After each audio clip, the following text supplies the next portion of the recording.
பார்ப்பவன் என்ன நினைப்பான் என்று பயத்துடன் வாழாதீர்கள். படைத்தவன் என்ன நினைப்பான் என்று பயந்து வாழுங்கள். நாமே நம்மை புரிந்து கொள்வதில்லை, ஏனோ தெரியவில்லை. மற்றவர்களின் தவறான புரிதலுக்காக மட்டும் கலங்கிவிடுகின்றோம். புரிதல் நம்மில் தொடங்கட்டும் முதலில், பின் மற்றவர்களின் புரிதலின் தவறை சரியாக புரியச் செய்வோம். உங்களுக்கு பிடிச்சவங்க உங்கள தொல்லையாக நினைக்கிற மாதிரி உணர்ந்தீங்கன்னா விலகி வந்துடுங்க. ஏனா அவங்க ஒரு முறை உங்கள தொல்லையா நினைச்சிட்டா நீங்கள் எவ்வளவு பாசம் காட்டினாலும் புரியாது. தவறே செய்யாமல் வலிகளை அனுபவிக்க வேண்டியிருக்கிறது சில உறவுகளின் மீது அளவு கடந்த அன்பு வைப்பதினால். பேசி பயனில்லை எனும்போதே மௌனம் சிறந்தது, பேசுவதிலே அர்த்தமில்லை எனும்போது பிரிவதும் சிறந்தது. நீயாக தடுமாறி விழுந்தாலும் தவறி விழுந்தாலும் சரி, தானாகவே எழுந்துவிடு. கூச்சல் மட்டும் போட்டுவிடாதே. ஏனென்றால் அதைக் கொண்டாட ஒரு கூட்டம் எப்போதும் இருந்து கொண்டே இருக்கும். அன்பு காட்டும் உறவெல்லாம் உறவல்ல. அன்பு காட்டும் உறவுக்கு மனதாலும் துரோகம் நினைக்காத உறவே உண்மையான உறவோ. மதிப்பும் மரியாதையும் இல்லாத இடத்தில் அன்பு வைப்பது இறந்த மரத்திற்கு தண்ணீர் ஊற்றுவதற்கு சமம்.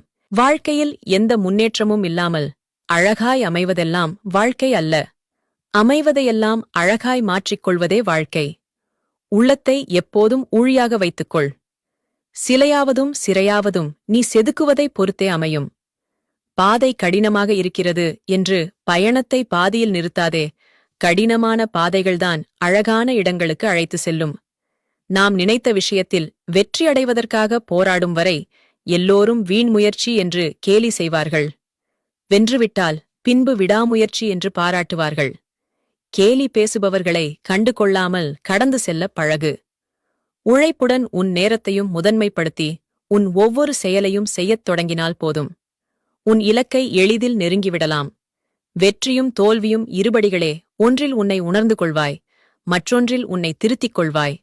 ஒவ்வொரு வெற்றியும் ஒரு பரிசு, ஒவ்வொரு தோல்வியும் ஒரு பாடம்.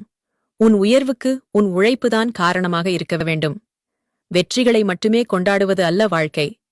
நீ சந்திக்கும் தோல்விகளை வீழ்த்துவதே வெற்றிகரமான வாழ்க்கை. கடவுள் உனக்கு கஷ்டத்தை தரும்போது நீ கலங்கி நிக்காத. அவரு உனக்கு கஷ்டத்தை தருவது உன்னை சோதிக்கல்ல, உன்னை சுத்தி எத்தனை போலியான உறவு இருக்கு அப்படின்னு உனக்கு காமிக்கிறதுக்கு தான். அத நீ புரிஞ்சுக்கோ. வாழ்க்கையில ஒரு தடவை ஏமாறலாம், அதையே பழகிக்காத. இந்த உலகத்துல ரெண்டு பேருதான் வாழ முடியும். ஒன்னு ஏமாத்துறவன், இன்னொன்னு ஏமாந்தே பழகி போன நாம. நல்லவனாக இருந்தால் கடைசி வரைக்கும் நல்லவனாகவே இருக்கலாமே தவிர நல்லா இருக்கவே முடியாது. இதை தெரியாத பல முட்டாள்கள் நல்லவனைப் போலவே வாழ்கிறார்கள்.